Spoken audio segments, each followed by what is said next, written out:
Bulletin की शुरुआत करते हैं हरियाणा में कांग्रेस की कलह से। ये विषय कोई नया नहीं है, बार बार इसको लेकर खबर आती है, आप पढ़ते हैं, रेडियो पर सुनते हैं, टीवी पर देखते हैं। ये गुटबाजी एक बार फिर से उभर कर सामने आई है।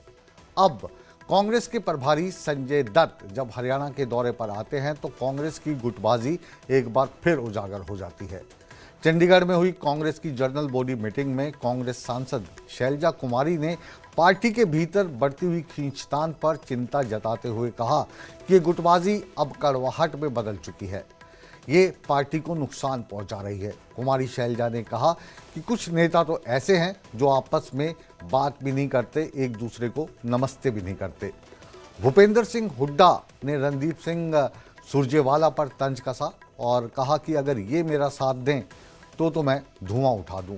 फिर रणदीप सिंह सुरजेवाला भी कहां चुप रहने वाले थे। उन्होंने कहा कि 20 साल तक आपका साथ दिया है, अब हुड्डा साहब आपकी बारी है।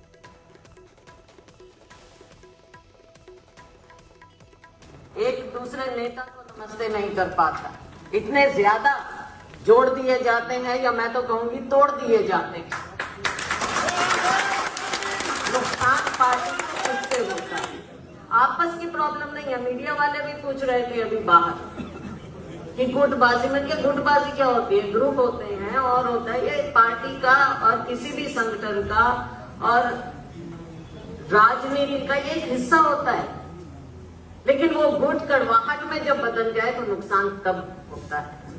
सत्ता में ना आना ये एक बहुत बड़ा है, एक ये, क्योंकि हम पावर पॉलिटिक्स कर रहे हैं सब लोग, ऐसे नहीं, हम कोई सोशल ऑर्गेनाइजेशन नहीं है, पावर पॉलिटिक्स कर रहे हैं। सत्ता में आना है, सत्ता में आने के लिए हम ये काम कर रहे हैं।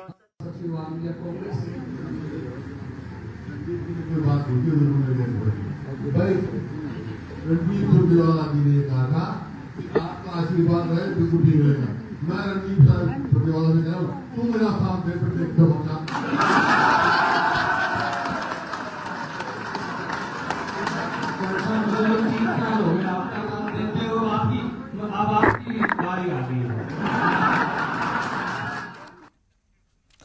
तो 3 वरिष्ठ नेताओं को आपने सुना, बहन शैलजा कुमारी, भूपेंद्र सिंह हुड्डा, रणदीप सिंह सुरजेवाला। हंसी मजाक का माहौल चल रहा था, लेकिन हरियाणा के लोगों की, हरियाणा के नेताओं की जो सेंस ऑफ ह्यूमर है वो तो गजब की है ही है। अंकित दुधानी इस वक्त हमारे साथ लाइव जुड़े हैं चंडीगढ़ से। अंकित, ये क्या मतलब इसको मजाक माना जाए या फिर जो जिसके दिल में थी उसने ये कह दी? बिल्कुल मजाक कह सकते हैं कि एक मजाक किया गया, लेकिन कहीं ना कहीं गुटबाजी जो है वो बिल्कुल खुल करके सामने आ गई। और ऐसा जो मुझे लग रहा है कि पहली बार हुआ है कि कुमारी शैलजा इतना खुल करके और गुटबाजी के ऊपर बोली है। उन्होंने साफ साफ कह दिया कि प्रभारी बहुत आए और अब आप भी नए आए हैं, तो आपकी जिम्मेदारी है कि सबको साथ लेकर के चलना, और सबको साथ लेकर के ही नहीं चलना, सबको काम बांटना। इससे पहले भी बहुत प्रभारी आए, तो कहीं ना कहीं प्रभारी को भी एक मैसेज दिया गया कि प्रभारी आकर के एक गुट के होकर के रह जाते हैं तो उससे गुटबाजी खत्म नहीं होती, बढ़ती है। और वही आज मैसेज एक बार फिर कुमारी शैलजा देती हुई नजर आई। साफ तौर पर कहा कि कार्यकर्ता ही आपस में एक दूसरे को नमस्ते नहीं करते, नेता भी एक दूसरे से नमस्ते करने से हिचकते हैं। इतनी गुटबाजी, इतनी जो मन में कड़वाहट आ चुकी है। उन्होंने साफ तौर पर कहा कि कथनी और करनी की बात करते हैं, कथनी कथनी रह जाती है, करनी नहीं होती है। जब भी कोई प्रभारी आता है तो ये दावे किए जाते हैं कि एक साथ मिलकर के एकजुट होकर के काम करेंगे, लेकिन वो केवल कथनी रह जाती है, करनी में वो तब्दील नहीं हो पाती है। अंकित, आप हमारे साथ बने रहें, आप हमारे साथ बने रहें। और जो दर्शक अभी अभी टीवी पे जुड़े हैं उनको हम बता दें कि हम कांग्रेस की गुटबाजी को लेकर बातचीत कर रहे हैं। कुमारी शैलजा ने बयान दिया था कि आजकल तो इतनी कड़वाहट हो गई है कि एक दूसरे का हालचाल भी नहीं पूछते, नमस्ते तक भी नहीं करते। अब ये जो बयान कुमारी शैलजा का हमने आपको सुनाया था, इस पर अब भूपेंद्र सिंह हुड्डा ने क्या कहा है वो सुनते हैं, फिर वापस अंकित के पास लौटेंगे। कांग्रेस एकजुट है, वो तो एकजुटता तो एक अपना बिखराव तो आप बीजेपी में देख रहे हैं। मंत्री जाते हैं, मुख्यमंत्री जाते हैं, आगे एमएलए नहीं जाते। हमारे यहाँ कोई ऐसी बात नहीं है। आपका कल मीटिंग का एक वीडियो वायरल हो रहा है सर, वो रणदीप सुरजेवाला से मजाकिया अंदाज में आप लोग बात कर रहे हैं कि साथ दे दो, वो कह रहे हैं जी अब आप साथ दे दो, वो एक वीडियो अंदर का वायरल हो रहा है सर। नहीं, वो तो कह रहे मजाक की बातें, वो तो अजीज है हमारा। तो अंकित हुड्डा साहब ने तो बता दिया कि जो रणदीप सिंह सुरजेवाला हैं अजीज हैं इनके, और कुमारी शैलजा को लेकर भी जो बयान था उस पर भी इन्होंने अपनी टिप्पणी दी। तो ये जो अजीज हैं, इतने अजीज हैं कि एक दूसरे से राम रमी करने से बचते हैं, एक दूसरे पर तंज कसते हैं कि आप साथ देते तो ऐसा होता, आप साथ देते तो वैसा होता। चल क्या रहा है? क्योंकि प्रभारी वाली बात तो ठीक है कि बहुत आए यहाँ पे, बहुत चले गए। आपको भी पिछले 10 सालों में कौन कौन आए नाम याद करने पड़ेंगे, क्योंकि कोई भी प्रभारी अपना प्रभाव यहाँ पर छोड़ नहीं पाता है।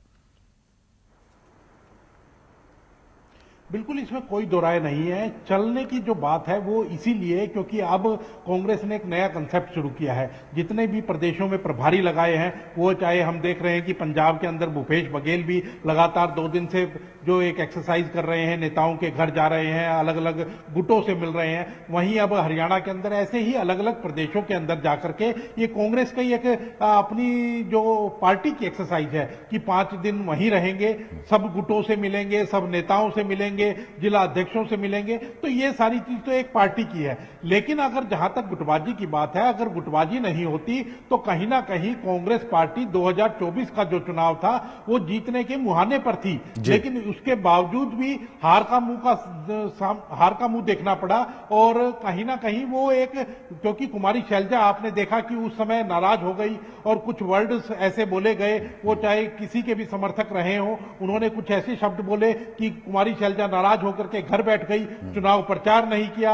आखिरी दिनों में चुनाव प्रचार में उतरी रणदीप सुरजेवाला थे, केवल जींद जो विधानसभा है तो उसी के इर्द गिर्द जो जितनी विधानसभा है कैथल और जींद में वहीं सिमट करके रह गए। किसी को हेलीकॉप्टर नहीं दिया गया, किसी को कहा गया कि हम ही प्रचार करेंगे। बातें ये फैलाई गई कि 45 सीट भी नहीं आनी चाहिए कांग्रेस की, 40 ही सीट आनी चाहिए, तभी कोई हुड्डा साहब मुख्यमंत्री बन पाएंगे। बिल्कुल, बॉटम लाइन ये है अंकित इसकी कि कांग्रेस को हराने के लिए भारतीय जनता पार्टी की या किसी दूसरी पार्टी की जरूरत नहीं है। कांग्रेस को हराने के लिए कांग्रेस के अंदर के जो नेता हैं वही काफ़ी हैं। एक दूसरे की हार को लेकर ये खुश होते हैं, और इससे जब तक कांग्रेस नहीं उभरती तो दोबारा से अस्तित्व में इसका आना बहुत मुश्किल है। बहुत बहुत शुक्रिया आपका इस तमाम जानकारी के लिए। और आइए अब बात करते हैं पिंजौर की। पिंजौर में अतिक्रमण हटाने की कार्रवाई को लेकर यहां पर माहौल काफ़ी गर्मा गया। वार्ड नंबर 11 के भारतीय जनता पार्टी के पार्षद सौरभ गुप्ता और थाना प्रभारी के बीच यहां पर तीखी बहस हुई। पार्षद रेडी फेडी वालों के संचालकों की समस्याएं लेकर थाने में पहुंचे थे, लेकिन वहां पर आरोप यह है कि रेडी फेडी वालों और थाना प्रभारी से बार बार उनसे मिलने का प्रयास किया गया, लेकिन जब उनको मौका नहीं दिया गया तो वहां पे काफ़ी तीखी बहस हुई। क्या हुआ, आइए देखते हैं।